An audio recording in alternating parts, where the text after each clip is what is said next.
बाबा साहब के मिशन को बढ़ाने के लिए सब्सक्राइब कीजिए द बहुजन टीवी चैनल को, प्रेस कीजिए बेल आइकन को लेटेस्ट वीडियो सबसे पहले देखने के लिए।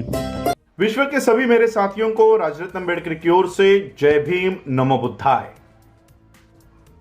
द अनटोल्ड अम्बेडकर के 10वें भाग में आप सभी लोगों का स्वागत है। यह बात उस समय की है जब डॉक्टर बाबा साहब अम्बेडकर कानून मंत्री के पद पर विराजमान थे। उस समय जब डॉक्टर बाबा साहब अम्बेडकर इस देश के कानून मंत्री थे, उस समय अनुसूचित जाति का एक लड़का ये आईएएस की परीक्षा पास होकर कलेक्टर बन गया था। बाबा साहब को इस बात का पता चला। बाबा साहब को पता चला कि हमारे समाज का एक लड़का आईएएस परीक्षा पास होकर वो कलेक्टर बन गया है। बाबा साहब को इस बात पर गर्व हुआ, अभिमान महसूस हुआ। बाबा साहब ने अपने कार्यालय से ये मांग की कि उस कलेक्टर को बुलवाया जाए और बाबा साहब अम्बेडकर जी से एक मुलाकात बाबा साहब अम्बेडकर जी के घर पे तय हुई। इस कलेक्टर को यह संदेशा बाबा साहब अम्बेडकर जी के कार्यालय से मिला कि बाबा साहब उनसे मिलना चाहते हैं।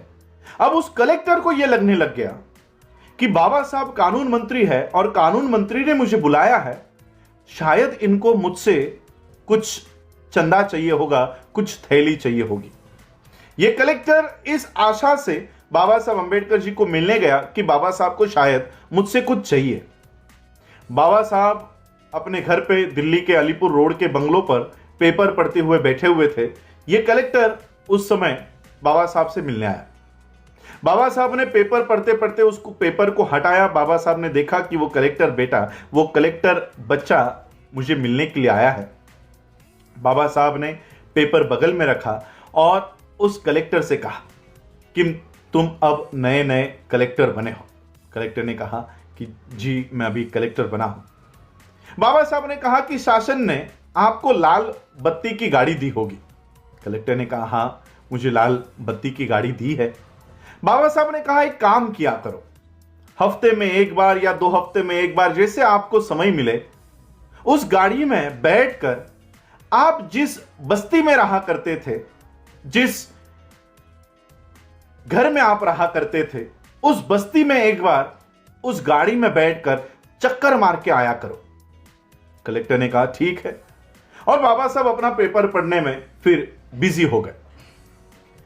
आधे घंटे के बाद, 40 मिनट के बाद जब बाबा साहब ने पेपर हटाया, तब बाबा साहब ने देखा वो कलेक्टर बच्चा अभी भी खड़ा है। बाबा साहब ने कलेक्टर से पूछा क्या है, क्यों खड़े हो? तो कलेक्टर ने बाबा साहब को कहा कि बाबा साहब आपने मुझे मिलने के लिए बुलाया था, आपको शायद मुझसे कुछ चाहिए था। बाबा साहब को पता चल गया कि इसके दिमाग में क्या चल रहा है। बाबा साहब ने उस कलेक्टर को बिठाया और कहा कि आपको पता है मैंने आपको क्यों कहा कि आप जिस बस्ती में रहा करते थे, जिस चाली में रहा करते थे, वहां पर अपनी गाड़ी में बैठकर, लाल बत्ती की गाड़ी में बैठकर एक चक्कर लगाकर आया करो। ऐसा मैंने आपको क्यों कहा, पता है आपको? कलेक्टर ने कहा नहीं, मुझे नहीं पता कि आपने ऐसा क्यों कहा।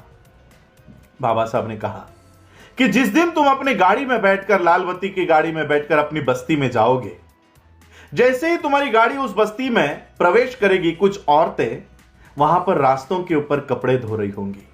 वो कपड़े धोते धोते तुमको देखेगी।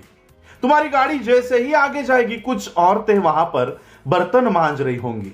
वो बर्तन मांजते मांजते तुमको देखेगी। कोई गोबर लगा रही होगी, वो गोबर लगाते लगाते तुमको देखेगी। कोई झाड़ू मारते मारते तुमको देखेगी और यह सोचेगी कि कल तक ये लड़का हमारी बस्तियों में घुमा करता था, आज पढ़ाई लिखाई करके ये कलेक्टर बन गया।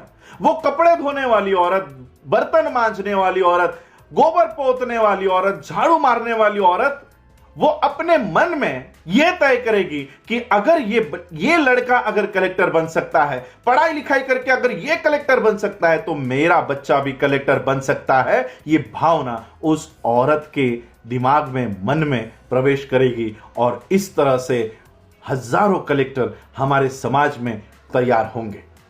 बाबा साहब ने यह बात उस कलेक्टर से कही। आज मुझे आप बताइए, क्या बाबा साहब के इस बात के ऊपर हमारे समाज से निकले हुए कलेक्टर क्या आज बाबा साहब की इस बात को फॉलो कर रहे हैं? हमारे बस्तियों में से निकले हुए कलेक्टर आईएएस ऑफिसर्स, आईपीएस, वकील, इंजीनियर, डॉक्टर क्या फिर से कभी उस बस्ती में आए? बाबा साहब ने हम लोगों को जो शिक्षा का अधिकार दिया है, यह शिक्षा का अधिकार अपने परिवार के लिए नहीं दिया है। बाबा साहब ने इस शिक्षा का अधिकार अपने समाज का उत्थान करने के लिए दिया है, और इसलिए बाबा साहब अंबेडकर जी के इस शिक्षा के अधिकार को प्राप्त करके जो लोग उस शिक्षा को अधिकार के प्राप्त करने के बाद अपने अपनी नौकरियों में और अपने अपने घरों में अगर जो कोई भी खुश होकर अपने परिवार तक सीमित इस शिक्षा का उपयोग कर रहा है, तो वो बाबा साहब अंबेडकर जी का बहुत बड़ा दोषी है। और इसलिए बाबा साहब अंबेडकर जी ने कहा कि यह शिक्षा का अधिकार तुम्हारे परिवार के लिए नहीं है, यह तुम्हारे समाज के उत्थान के लिए है। यह एक बाबा साहब की अनकही बात आज भी बहुत सारे आईएएस, आईपीएस, डॉक्टर, इंजीनियर और वकीलों को पता नहीं है कि यह शिक्षा का अधिकार, यह कलेक्टर पद, यह हमारे परिवार के लिए नहीं तो समाज के उत्थान के लिए है। यही आज के एपिसोड में